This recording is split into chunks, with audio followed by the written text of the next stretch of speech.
Today, June 1st, Tuesday, June 1st. So welcome everybody. Welcome to the daily webinar where we take stock on the open in Asia. And clearly there is a boisterous, strong open in Asia this morning with the end of the holiday weekend in the world's biggest oil consuming market of the United States. Let's kick off with Vandana Hari, founder and CEO of Vanda Insights. No surprise, Vandana, that your Vanda Insights published this morning does hit on the theme that we have crossed the Rubicon of $70 a barrel. Will we hold? That's the question. That's a big question. And will we finally see a settlement above $70 for Brent? It has eluded Brent at least the past two times that I can remember, once in March and once again last month. My personal feeling is I'm sticking my neck out here. We might just see a settlement above $70 today. I sense a lot of momentum, upward momentum in the market now that might have been missing on the previous occasions.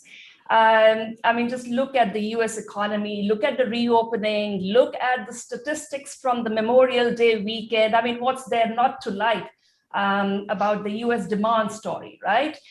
We have, aside from record numbers, I was just watching on a US news channel, 40 million Americans took to the roads and skies this weekend. And that number was last seen in December 2019. So that's quite something. You have plenty of easy money. The Fed every week pops up and reminds everyone to stay calm and they'll not take away the punch bowl anytime soon. The Biden administration is rolling out fiscal stimulus after fiscal stimulus, trillions of dollars. The macroeconomic data has been quite consistently good as well. Occasionally, it triggers inflation fears in the market, but aside from that, it's job data is good. We'll get again a monthly jobs data. Of course, that'll be under scrutiny, but generally, it's been good. Retail sales have been good. Manufacturing activity has picked up. So, it's basically all systems go. Rustin Edwards, welcome back, head of fuel oil procurement at Euronav. Rustin, as the saying goes, the cure for higher prices is higher prices. And we have the story on our digest this morning that Californians need to brace themselves for $5 gasoline. Being a California native, that's nothing unusual. Sorry. Maybe not in Geneva, but... We already pay that in Geneva. That's okay. Yeah. California's gasoline market has its own peculiarities, even among the United States gasoline markets. The U.S. market is a fractured market with about 48 different grades of gasoline, if you can count them all. And California probably has one of the most strictest gasoline regimes when it comes to emissions control and NOx controls when it comes to production of the fuel. On top of that, you've had a few refining issues where people have either shut down refining plants altogether or they're converting refineries out of petroleum into bioproduction for biofuel production. Therefore, you just cause a natural squeeze on the market. Going into the summer, I believe it's Chevron up in Richmond has had a bit of issue with its gasoline production alkylation units, which they may not be able to meet their local demand, which is going to basically open up the rare import arb out of Europe into California if the issues persist. But it is something that it is a factor of refiners having a problem, a very tough specification to meet. Let's welcome James McCallum back to the table, Executive Chairman of Exergy and Professor of Energy at Strathclyde University. I'm sure they're happy to see you in Strathclyde for a change, James, back in Scotland. With all of this demand, glass half full, 3/4 full, 4/5 full, whatever it might be, James, is this a no-brainer meeting for OPEC today? They simply have to add millions of barrels back to the market? No, I don't think it is a no-brainer. I mean, I noticed that you've kind of sort of stuck up there very briefly the Exxon share price, and I was about to just pick up on Vandana's comments. All of which I I agree wholeheartedly with. But I guess what I was going to say was when she said, "Well, what can possibly be the negative news out there?" Well, the answer is if you're a super major, I would say it's what about me? If you look at Exxon share price, BP, Shell, the super majors, they're all trading sideways just now. And in actual fact, Exxon's share price is probably the best of the bunch. Now that's quite interesting because, as your listeners will sort of see from the Reading Digest, there's a bit of a boardroom reshuffle going on in Exxon, and the big question out there is, do the conventional hydrocarbons guys win out in the end on that board reshuffle, or do the activists? Now, I found that really interesting, Sean, that the word in terms of the new directors that are coming in who have a diversified energy focus is activists.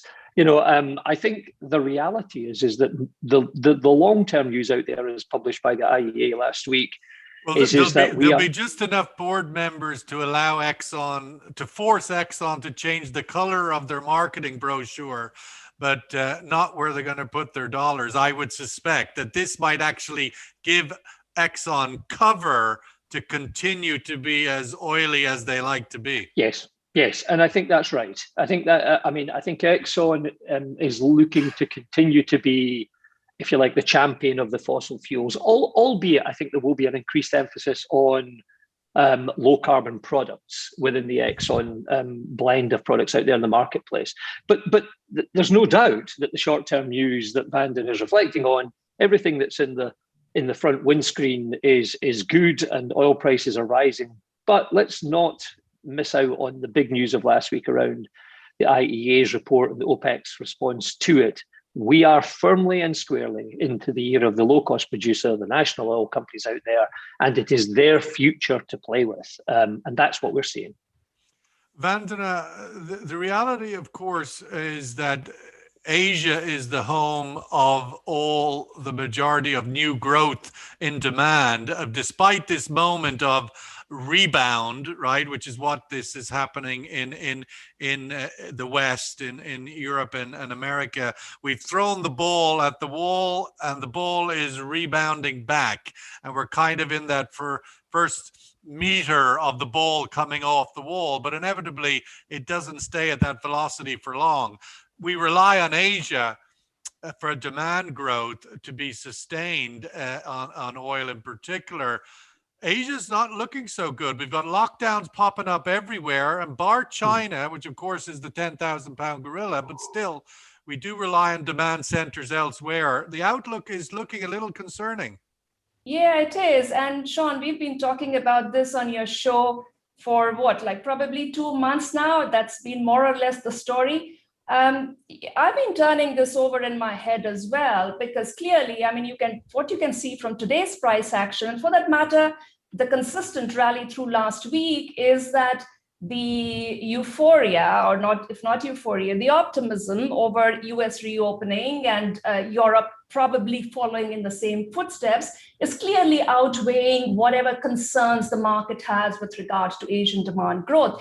And I feel that the answer to this may not necessarily lie in our traditional understanding of the oil market. And what I mean by that is, look, you have to just cast your eye across the trouble spots, if you will, in Asia. So yes, India went through a terrible, brutal wave, a crisis of massive proportions. But you just have to look at the graph. It's coming down very, very, very sharply. Now, of course, you can say that, will it stay that way and so on? Yes, all of those. Or if indeed that data point is accurate. Yes, because it's gone from the cities. But then again, the cities, the towns, the big metropolises are the major consumers of oil. So you can say that, again, not trying to be, but that's what the market looks at. Yes. And then you look at, and more importantly, you look at clusters or outbreaks. So one happened in Victoria or Melbourne last week. And what the Australian government did was just swoop in. So move very quickly, test, trace, track, quarantine, isolate the trouble spots. The same thing happened in Guangzhou over the weekend. China said they spotted 20 cases in Guangzhou, the capital of the Guangdong province, and exactly the same response. So what's happening? Yet vaccinations in Asia still under 5%, where in Europe and America we're getting up towards 50%. The strategy here is very different. We have a lot of countries going for COVID zero, but along with COVID zero comes the strategy. They're saying, and the Singapore Prime Minister said pretty much the same thing yesterday. He focused on lots of testing and lots of tracking and quickly swooping in to stamp out.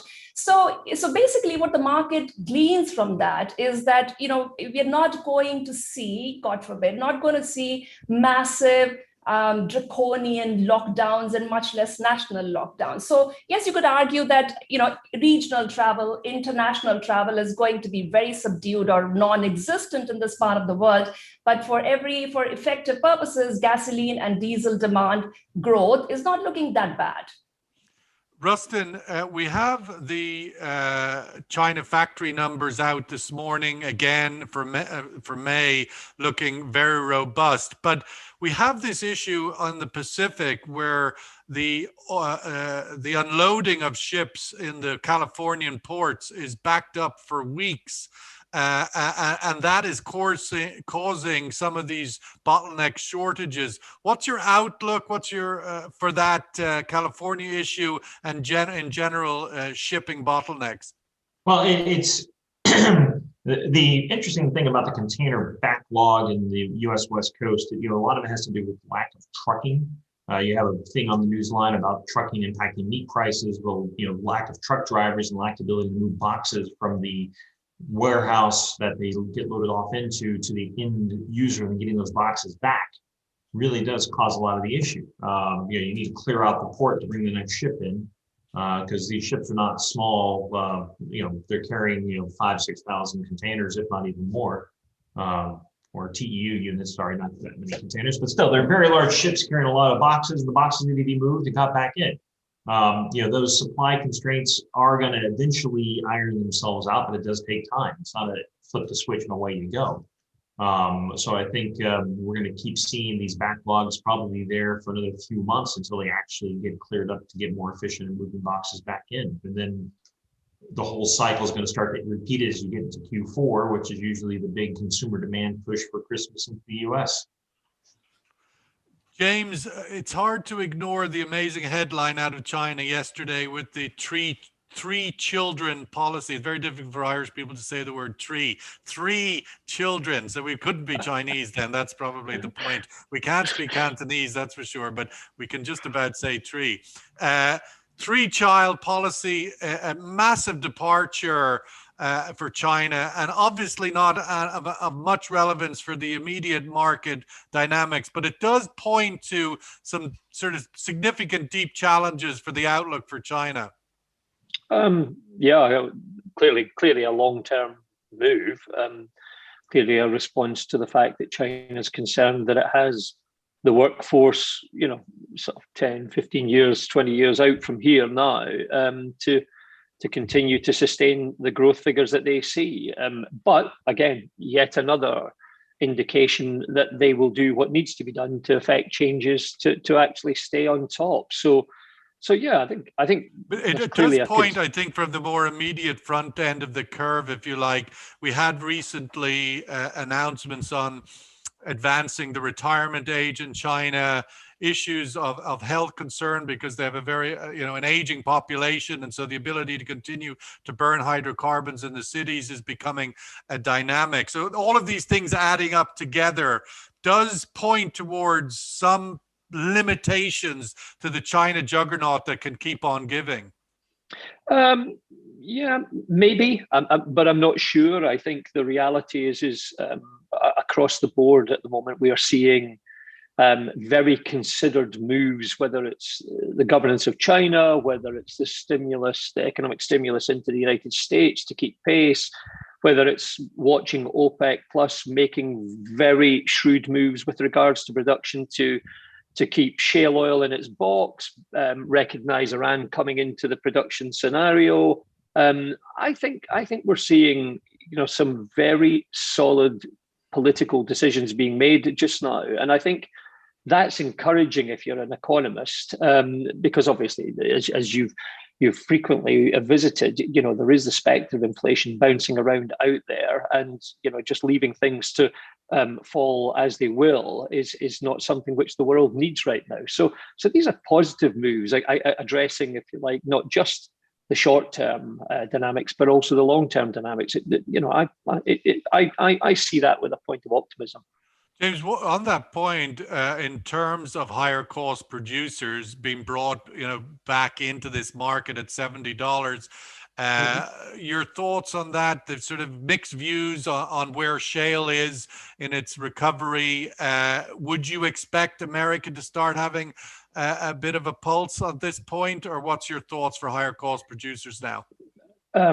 So I think, from the comment which I said earlier on, you'll see that in the let's call it the conventional producers, the super majors, investors are not convinced. So Total Energy now, super major. Yeah, that all it's not at all in a brand, and I guess that's what we're actually seeing there, and indeed BP being the perfect example of that.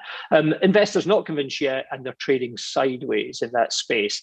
I do not see massive capital inflows into shale oil to get them back to where they were before. I think I've said before on your program, I think we will see increased consolidation in that marketplace, and I think we will see that the larger shale oil producers taking an increasing percentage of that market there. But I think, the game is pretty static there. Recompletions, coming through, but not an awful lot of new activity in terms of bringing on new fields. And that's been borne out, if you like, at my other key metric, that's been borne out by the OSX index, which is the index which measures the major service companies in the United States, not seeing any major bounce. Also, just sitting, trading sideways, waiting for activity, waiting for CapEx investments. And at the moment, it's just not there.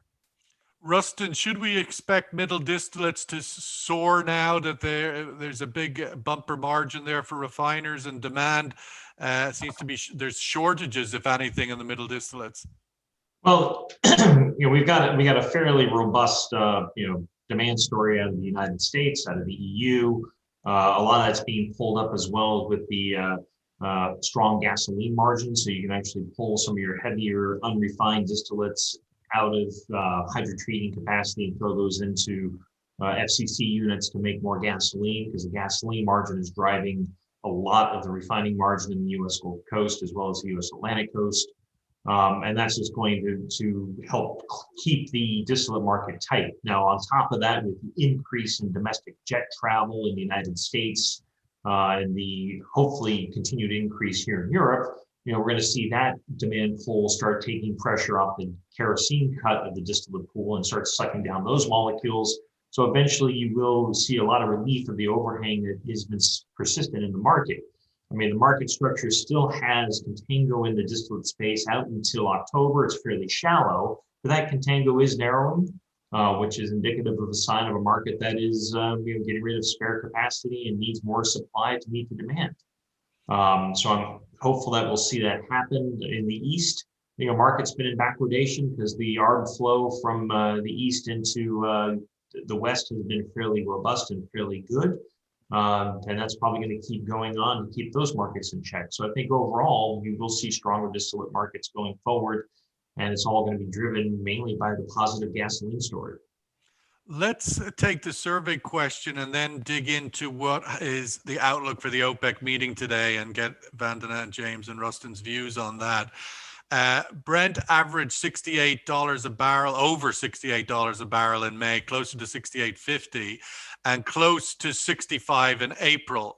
What will it be in June? What will be the average price of Brent crude oil over this 30-day month starting today, the 1st of June, which of course it's starting with a bounce above 70. What will it be on the average for the month of June? Closer to which of these ones? And we'll get a sense of that. Vandana, OPEC obviously meeting today. If it's the 1st of the month, it must be an OPEC meeting. Your thoughts on what are the challenges that they face in terms of the decision that they make, or is this an easy one, roll over and wait? I think finally, after over a year of being on tenterhooks, I think OPEC Plus can breathe a little bit easy. You know, they've been hands on the steering wheel, white knuckled until now. The inventories are doing well. So as the OPEC technical committee estimated yesterday when it met, they expect OECD inventories to fall below the 2015 to 2019 average, which OPEC Plus has taken as its guiding rail by the end of July. So, you know, clearly they have succeeded. I think should probably be a bit of back patting there. I think the trick now for them is steady as she goes, you know, not to just get out of their way or their own way, basically. They have, under the last April 2020 master agreement, if you will, they committed to keeping a check on the supplies until April 2022. So, you know, a quick back of the envelope calculation, if by the end of July, after the latest tapering, they'll still be holding back about 5.8 million barrels per day from the market. So if they were to stay on course with the finishing with the tapering by April 22, you know, that gives you about, give or take, on an even keel, about 640,000 barrels per day extra that they can add to the market every month between August and April of next year. So I think the trick here will be for them to taper, but, you know, not open the spigots too much. And I don't think there's a danger of that happening, frankly. And the other big one, of course, will be to keep a very sharp eye on Iran. If and when the deal does get, you know, I have my doubts, but when it does happen, and then secondly, more importantly, if a deal does happen, at what pace does the US end the oil sanctions? You know, as I've been saying, I don't think they'll take the foot off in one go. So I think that will be key. James, your thoughts on that? I mean, clearly OPEC are sticking to their demand forecast of 6 million barrels a day recovery this year. I think that this seems to be fairly optimistic one, even though there is a big bounce in the West. Your thoughts on the decision that they will make today? Do they need to signal beyond July, given the current agreement expires at the end of July? I think the reality is that they are probably weighing up, you know, three factors. You know, capital inflows into shale, when the Iranian production will come back into the marketplace, and thirdly, perhaps the most importantly, how do they send a message to the world that they are absolutely still in control of where oil price needs to be? I think they will reinforce that their announcement last month is just about bang on. If anything, I think they could potentially send a message that they might just, as Vandana says, you know, open up that production a little bit. I don't see them making a wholesale increase in production, but personally, I don't see them cutting it back at all. You know, but as you know, Sean, we've had a year of surprises in that space, but those surprises, again, I would emphasize all being around sending a message that they are in control of where they want that oil price to be for the medium future. Rustin, do you think it would be sensible for OPEC to at least acknowledge the Iranian barrels? To ignore them would seem to be slightly, you know, not acknowledging reality. Your thoughts on whether they need to bring that, at least if unofficially, into their considerations? Well, I mean, we all have to remember OPEC, Iran's been exporting crude this whole time. So it's not like there's no Iranian oil in the market. It is all over the market, just not being traded openly in the free flowing market. So I think they already have the consideration that there's a certain amount of those molecules that are in space. I think from this meeting, we'll probably see more emphasis on the compliance laggards. Because that seems to be a fairly large undercurrent from the Saudis, at least from the pieces I've been reading in the news, that you still have this pool of members of the OPEC Plus agreement who have not complied yet with their penalty curtailments because they've been overproducing over this whole time. And I'll be very curious to see what the language is on that, because I think that's where the next cudgel that OPEC can actually use is going to be on those who have been overproducing and not meeting their production requirements. Vandana, the question of whether OPEC Plus should be concerned at all about the return of higher cost production, and so hence signal beyond July that they do intend to continue to add barrels. We saw in the US, the EIA reporting earlier in the week that there was this relatively significant jump in US production over the recent months, up and now above 11 million barrels. Your thoughts on whether OPEC need to signal that they do firmly intend to keep introducing more and more of their idle supply? So that's a good point, Sean. And I agree with all the comments made by James earlier about shale. I think, aside from the fact that it's relatively higher cost producer, not the highest cost producer, we know some deep sea projects and Canadian oil is far costlier. But there's also a lot of burned investors and just a lot of frustrated investment community, which means money is not going back into it. But I don't think OPEC could assume that and chart its course. And also, as we've been discussing, there's internal dynamics within OPEC as well. I don't think even if the Saudis wanted to be a little more hawkish, keep a tighter rein, I think there will be constant pressure from Russia to ease up, to continue easing up. And lastly, I think we shouldn't forget the war of words earlier this year between the Indian oil minister and the Saudi oil minister. But aside from the drama of that, I think it's a very important point that OPEC should not want to kill the goose that lays the golden eggs. Yeah, they can't. They ultimately, James, at this point, just to wrap up, OPEC can't rely on the rebound metaphor, i.e. the ball coming off the wall. They need to rely on the recovery hope. And that way, they do have to be sensitive to the likes of India and others who at $70 oil would have their recovery smashed quite hard. Yeah, I think that's right. I mean, and I think that reinforces the comment made by Matt Stanley in the chat room there. If people haven't seen it, that could he vote for $60 oil in the coming month? This is a market that needs very careful controlling. And I would pick up on your point that does OPEC need to acknowledge the Iranian production? I think they have softly acknowledged it in the pre-OPEC meeting technical report that's come out and said, look, we know it's there.